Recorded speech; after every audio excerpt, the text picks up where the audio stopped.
Assalamu alaikum, this is Sayyid Ahmad Gilani.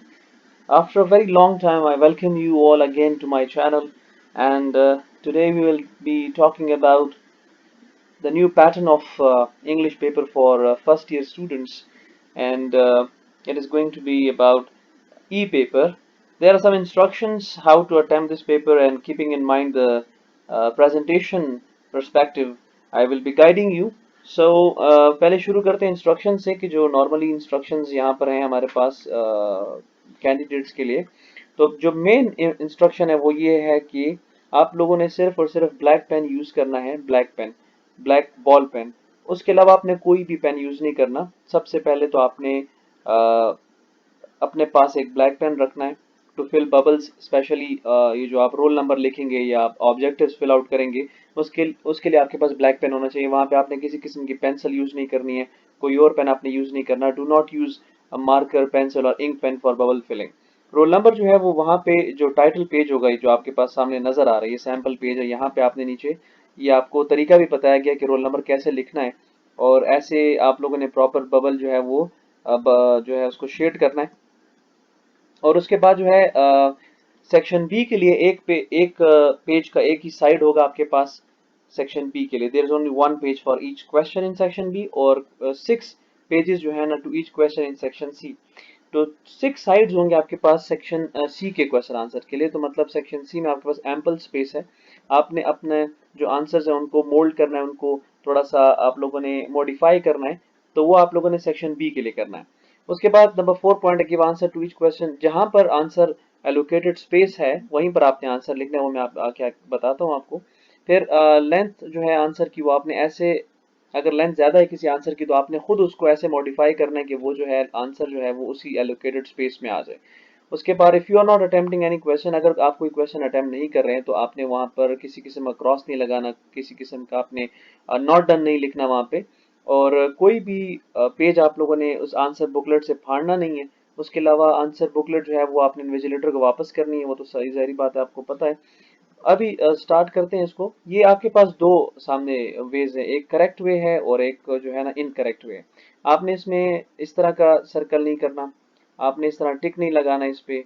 आपने ये नहीं करना कि आप कर लें उसके बाद आपको याद है कि ये वाला तो नहीं था, या आप लोगों ने ऐसे नहीं करना। This is the correct way. ये आप देख रहे हैं जिस तरह यहाँ पर आप दो जगह हैं जहाँ पर आपने करना है। फर्स्ट वन, दिस वन, जब आपने फिगर्स में लिखना है यहाँ पे प्रॉपर आप पूरा लिखेंगे। उसके बाद आपने उसी फिगर का, अब यहाँ पे 2 है तो पहली वाली लाइन है उसमें आपने 2 को शेड करना है। फिर 0 है तो सेकंड लाइन में बिल्कुल 0 को करना है। 7 है तो इस लाइन पे 7 नंबर को करना है। फिर इसी तरह 4 है, यहाँ पे 1 है और 9 है। आपने यहाँ पे अपने रोल नंबर के अकॉर्डिंगली करना है। तो आई होप यहाँ तक तो क्लियर होगा।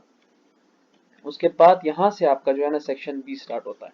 सारा जो आप लोगों को थोड़ा सा जो प्रॉब्लम होगा या सारी गेम जो है वो आपकी सेक्शन बी में है, बिकॉज यहाँ पे आप सिर्फ एक क्वेश्चन आपके पास, एक क्वेश्चन के लिए आपके पास ये एक पेज जो आपको नजर आ रहा है ये एक पेज है, बल्कि आप इसको पेज बिना के पेज का एक साइड है। ये जो सामने आपको नजर आ रहा है यही है, क्योंकि अगर आप इसके बाद दूसरे उस पर जाते हैं तो ये देखिए यहाँ पे क्वेश्चन नंबर 2 स्टार्ट हो जाता है।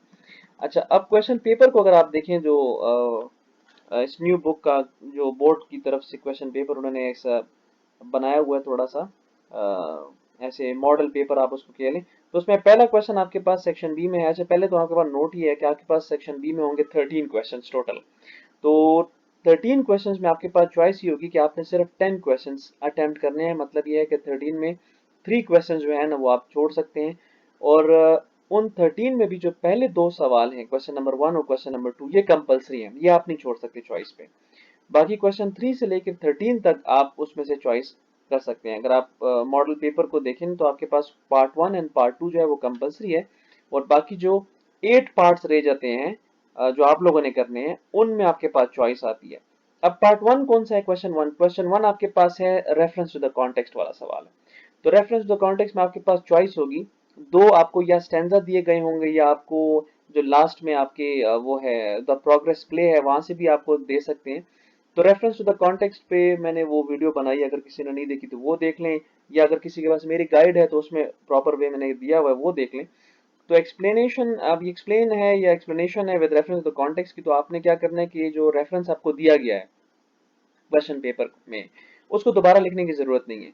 आपने पार्ट ए और पार्ट बी मतलब जो दो आपके पास चॉइस हैं उनमें फॉर एग्जांपल आप लेफ्ट साइड वाला करते हो तो उसको आप पार्ट बी दे दो और नाम दे दो, और अगर राइट साइड वाला करते हो तो आप उसको पार्ट बी। यहाँ पे जो फर्स्ट लाइन है यहाँ पर सिर्फ आपने यहाँ पे हेडिंग आपने लिख देनी है, यहाँ पे ऐसे आप पार्ट करके फॉर एग्जांपल आप reference the context part A वाला कर रहे हो, उसको आपने ए यहाँ पे ऐसे हेडिंग दे देनी है। हेडिंग जो है आपकी इसी तरह इन टू लाइंस के बीच में आएगी, ठीक है।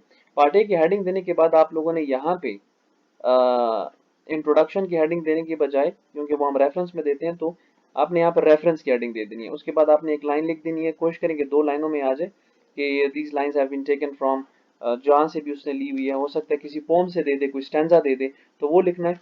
और उसके बाद आपने कॉन्टेक्स्ट की हेडिंग, बल्कि इसमें आप ऐसा काम करें कि रेफरेंस टू द कॉन्टेक्स्ट की एक ही हेडिंग दे दें और उसमें आप लिख लें कि ये कौन सी पोम से लाइन ली गई है, कौन सा पोएट है और इसमें क्या बात की गई है। उसके बाद आपने नीचे हेडिंग दे देनी है एक्सप्लेनेशन की, कोई लाइन छोड़े बगैर, और नीचे जितनी जगह आपके पास बचती है उसमें आपने उसी जो लाइंस हैं उनकी आपने एक्सप्लेनेशन लिख लेनी है, उसी को आपने एक्सप्लेन करना है। ठीक हो गया, ये आपका पार्ट ए है। पार्ट सॉरी क्वेश्चन नंबर 1 है। क्वेश्चन नंबर 1 के बाद जब आप जाते हो क्वेश्चन 2 पे, क्योंकि ये 2 सवाल जो है ना कंपलसरी हैं। क्वेश्चन 2 जो है वो आपके पास है पैराफ्रेजिंग है। तो यहाँ पे पैराफ्रेजिंग में भी आपके पास ऑप्शन होंगे, सॉरी चॉइस होगी क्वेश्चन पेपर में। एक लेफ्ट साइड पे स्टैंजा दिया गया होगा, एक राइट साइड पे स्टैंजा दिया होगा। तो उसमें भी आपने फॉर एग्जांपल राइट साइड वाला आपने करना है, तो यहाँ पर आप हेडिंग दे दोगे पार्ट बी की, ऐसे आपने हेडिंग दे देनी है। पार्ट वो आप मार्कर से दे सकते हैं, हेडिंग्स आप ब्लू मार्कर से दें या ब्लैक मार्कर से दें, ब्लैक मार्कर से दें, ठीक है हेडिंग। पार्ट बी की हेडिंग देने के बाद आपने इसके नीचे इंट्रोडक्शन की हेडिंग देनी है। इंट्रोडक्शन की हेडिंग के बाद आपने वहां पे लिखना है पोएट की हेडिंग दे के सामने उसका नाम लिखें, नीचे पोम की हेडिंग दे सामने पोम का नाम लिखें, उसके नीचे थीम की हेडिंग दे सामने थीम लिखें, उसके नीचे टोन की हेडिंग दे, अगर आपको टोन याद है उसकी तो टोन की हेडिंग नहीं है तो अगर पोएट की डेट ऑफ बर्थ याद है तो वो लिखें। उसके नीचे आपने पैराफ्रेज की हेडिंग देनी है और फिर उस नीचे आपने पैराफ्रेजिंग करनी है, और पैराफ्रेजिंग ऐसे करें कि ये आपके यहाँ पे इस लाइन तक पैराफ्रेजिंग आ जाए। अच्छा, ये 2 क्वेश्चंस आप लोगों ने ऐसे करने हैं, पैराफ्रेजिंग भी आपने इसी पेज पे लानी है और इससे पहले वाला जो सवाल है वो भी इसी पे लाना है। क्वेश्चन नंबर 3 से आपके क्वेश्चन आंसर शुरू हो जाएंगे क्वेश्चन पेपर में। लेट्स से जो मेरे पास मॉडल पेपर है उसमें क्वेश्चन नंबर 3 है कि what according to Quaid is the prime responsibility of youth. For example आप ये क्वेश्चन नंबर 3 अटेम्प्ट करते हैं, क्योंकि आपने सेक्शन बी में 10 सवाल पूरे करने हैं, 2 तो पहले वाले हो गए, वो आपने हर हाल में करना है, जिस जिस तरह मैंने बताया उसी तरह करें। अब यहाँ पे ये है कि सेक्शन बी में आपके पास सवालात यहाँ से शुरू होते हैं, क्वेश्चन नंबर 3 जो है ना वो आपका क्वेश्चन आंसर आ जाता है। और इसमें आपने क्या करना है कि यहाँ पे आपको किसी किस्म की मार्जिन लाइन नजर नहीं आ रही है, तो जिनके पास मेरी गाइड है उसमें मैंने आंसर पॉइंट्स में लिखे हुए हैं, तो अगर तो आप पॉइंट्स में लिखते तो आपने यहाँ पर एक लाइन ऐसे ड्रॉ कर लेनी है। ठीक है, इस पेज पे जब आप लाइन ड्रॉ कर लेंगे तो उससे फायदा आपको ये होगा कि आपकी जो नंबरिंग है पॉइंट्स की वो इस लाइन के इस तरफ आ जाएगी। ठीक है, यहाँ पे इसको जरा मिटा देंगे, for example let me do it for you. इसको आप यहाँ से मिटा के आपने जो है वो ये इस जगह से लाइन शुरू करनी है, क्योंकि ऊपर आपने हेडिंग दे देनी है आंसर की, क्योंकि ऑलरेडी क्वेश्चन नंबर 3 लिखा हुआ है तो आपने दोबारा क्वेश्चन लिखने की जरूरत ही नहीं है। आपने यहाँ पे हेडिंग दे देनी है, ऐसे आंसर की हेडिंग दे देंगे।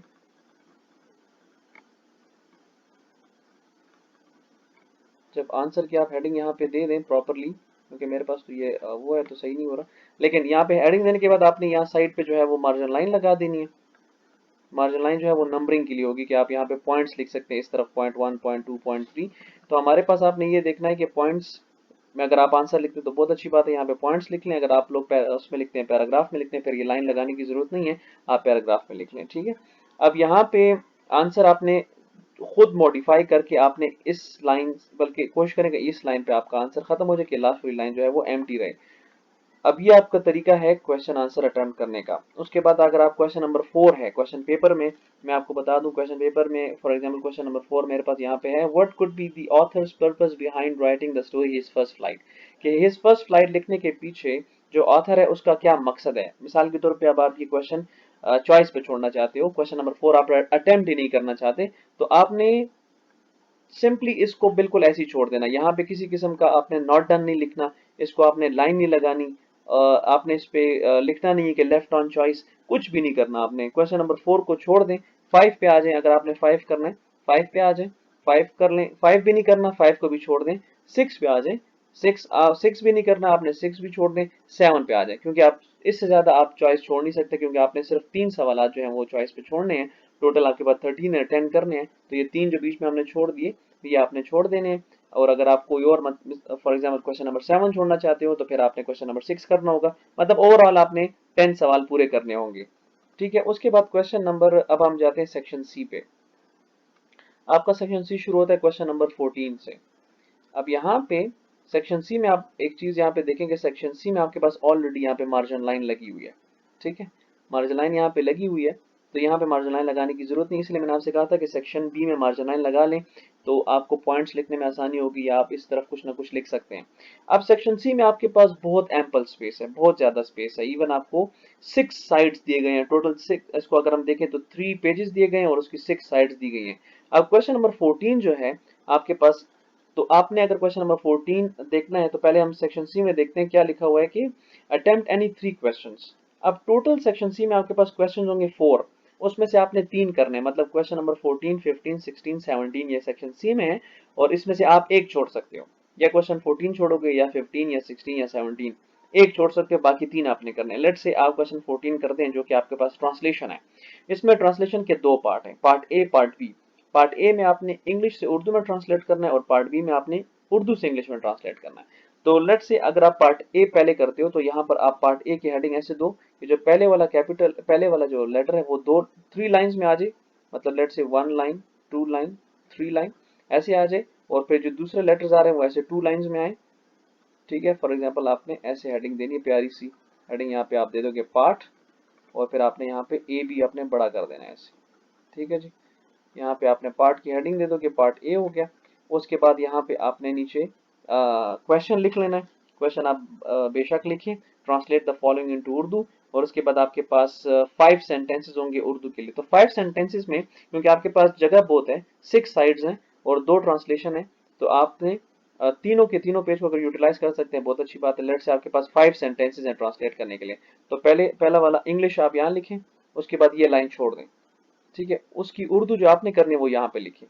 ठीक है, फिर ये लाइन भी छोड़ दें। तो अब आपने क्या करना है कि इसको आपने ऐसे ब्लॉक कर देना है, यहाँ पे इस पूरे एक पेयर को आपने ऐसे ब्लॉक कर देना है। ये प्रेजेंटेशन स्किल्स मैं आपको बता रहा हूँ। ब्लॉक भी आपने किससे करना है, आपने ब्लैक मार्कर से ब्लॉक कर देना है इसको। उसके बाद यहाँ पे नीचे दूसरा सेंटेंस, ये लाइन छोड़ के फिर यहाँ पे आपने लिखनी है, यहाँ पे आपका इंग्लिश सेंटेंस आ जाएगा, ये लाइन आपने छोड़ देनी है।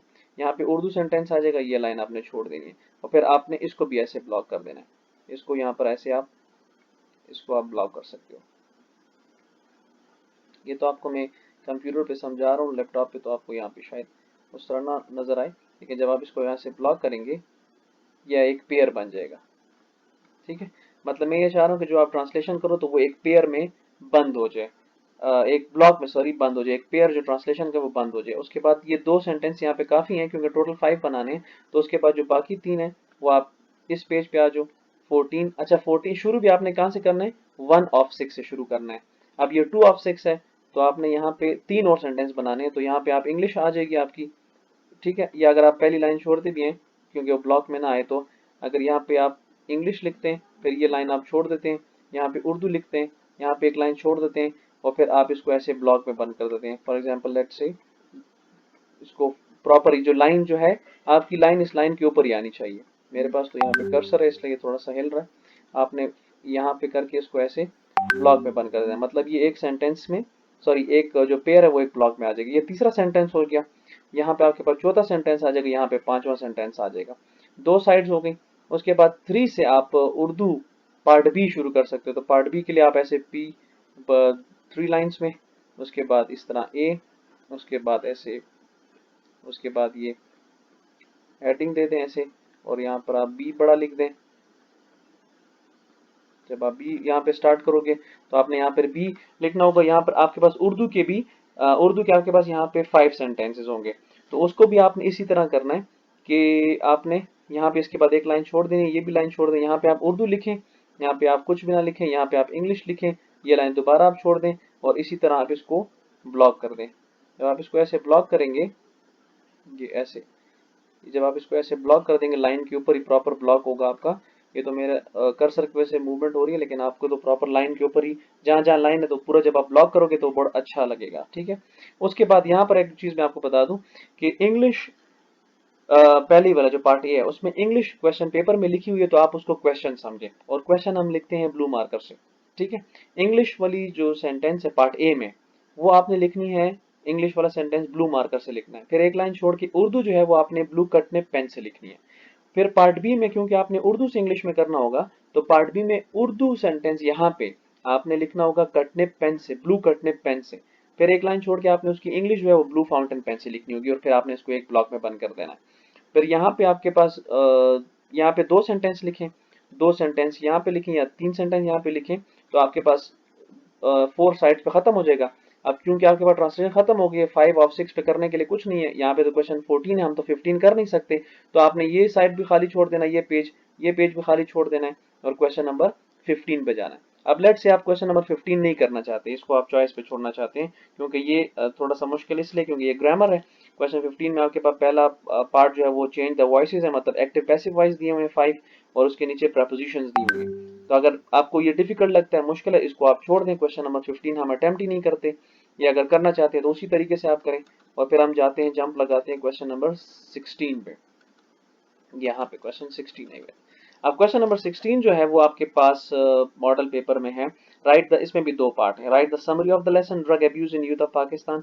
तो पार्ट ए, उसी तरह आपने यहाँ पे पार्ट ए की हेडिंग दे देनी है, बड़ी सी हेडिंग आप दे देंगे 3, उसमें ये 3 लाइन्स में पार्ट ए की हेडिंग आ जाएगी। या आप उसे दे दें ब्लैक मार्कर से, ठीक है। पार्ट ए की हेडिंग दें ऐसे।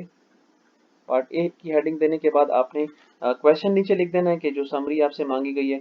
समरी का क्वेश्चन लिखने के बाद आपने इस पेज पे समरी शुरू कर देनी है। समरी तो आई थिंक एक पेज भी बहुत है, या 1.5 पेज बहुत है, तो 1 of 6 ये वाला पेज चला जाएगा समरी में, और उसके अलावा 2 of 16 ये पेज चला जाएगा, इन दोनों पे समरी हो जाएगी।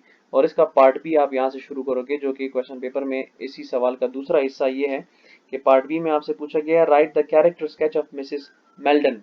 ये मैंने क्लास में भी बताया था कि ये जो बहुत इंपॉर्टेंट है, ये वाला जो क्वेश्चन है कैरेक्टर स्केच का, बहुत इंपॉर्टेंट है। या मिस मेल्डन आएगा, या फिर वो जो प्रोफेसर है हेनरी, उसका आएगा। तो इन दोनों में से एक का आएगा, सॉरी प्रोफेसर कोरी था। तो ये दोनों में से एक कैरेक्टर आएगा। तो उसमें जिस तरह मैंने गाइड में बताया हुआ है कि कैरेक्टर कैसे लिखने, क्योंकि अब यहाँ पर आपको कैरेक्टर लिखने के लिए अच्छी खासी स्पेस की ज़रूरत है, क्योंकि इसमें हेडिंग्स भी हैं। तो वो आपके लिए, अगर आप 3 से भी शुरू करते हो, यहाँ से भी पार्ट बी, फिर उसके बाद आप ये 4th पेज भी लेते हो, 5th पेज भी लेते हो, 6th पेज पे भी जाते हो, यहाँ तक आपका आराम से कैरेक्टर स्केच वाला सवाल होता है। उसके बाद 17 जो है, लास्ट क्वेश्चन की तरफ हम जाते हैं। तो लास्ट क्वेश्चन 17 है, वो आपके पास आता है write a letter to the editor of a newspaper highlighting the causes of dengue fever and also suggest preventive measures। ये कि यहाँ पे मॉडल पेपर में उन्होंने लेटर दिया हुआ है, और 17 से अगर आप लेटर शुरू करते हो तो बड़े अच्छा है। यहाँ पे आप पूरा लेटर की यहाँ पे क्वेश्चन लिखें आराम से, उसके बाद आप अपना लेटर शुरू करें यहाँ से। और लेटर का जो पैटर्न है वो भी मैंने वीडियो अपलोड की, वहाँ से देख लें। यहाँ पे आपका लेटर आ सकता है। लेटर इतना लेंथी लिखने की जरूरत नहीं है, 2 पेजेस पे आपका लेटर आ जाएगा। और इसमें आप ऐसा काम करें कि फर्स्ट पेज पे जब आप लेटर शुरू करते हैं, तो दरमियान में सेकंड पेज पे यहाँ पे आप लेटर की कोई डायग्राम सी बना लें। डायग्राम मतलब आप वो खत का जो एनवेलप होता है आप वो बना लें, अच्छा खूबसूरत सा वो बना लें। और जो रिमेनिंग लेटर है वो आप यहाँ पे तीसरे साइड पे आ जाएं, 3 of 6 पेज पर आ जाओ। यहाँ पे आप रिमेनिंग लेटर लिख लो, यहाँ तक आपका लेटर आ जाएगा ऑलमोस्ट। बहुत लंबा लेटर लिखने की भी जरूरत नहीं है, अगर फिर भी लिखते हो तो 4th पेज तक आ जाएगा, उसके भी हाफ तक। उसके बाद आपके पास ये 5 of 6 पेज भी एम्प्टी है, और नीचे वाला 6 of 6 पेज भी जो है वो भी एम्प्टी है। और उसके बाद फिर यहाँ पर आपने कुछ भी नहीं करना। तो ये सारी आपकी जो है प्रेजेंटेशन भी थी, कि आपकी प्रेजेंटेशन भी अच्छे तरीके से हो जाए, क्योंकि बोर्ड में प्रेजेंटेशन पे काफ़ी जो है ना वो पेपर मार्किंग में असर पड़ता है। अगर आपका प्रेजेंटेशन अच्छी है, आपकी अच्छी प्रेजेंटेशन के साथ पेपर करते हैं, तो आपके मार्क्स पे फ़र्क पड़ता है, क्योंकि इम्प्रेशन जो है वो बहुत अच्छा थ्रो करता है आपका पेपर। तो this was all about the guideline and points which I wanted to share with you. इसी पे अमल करें, और if there is any question you can ask me through comments. So thank you very much. Allah हाफिज़।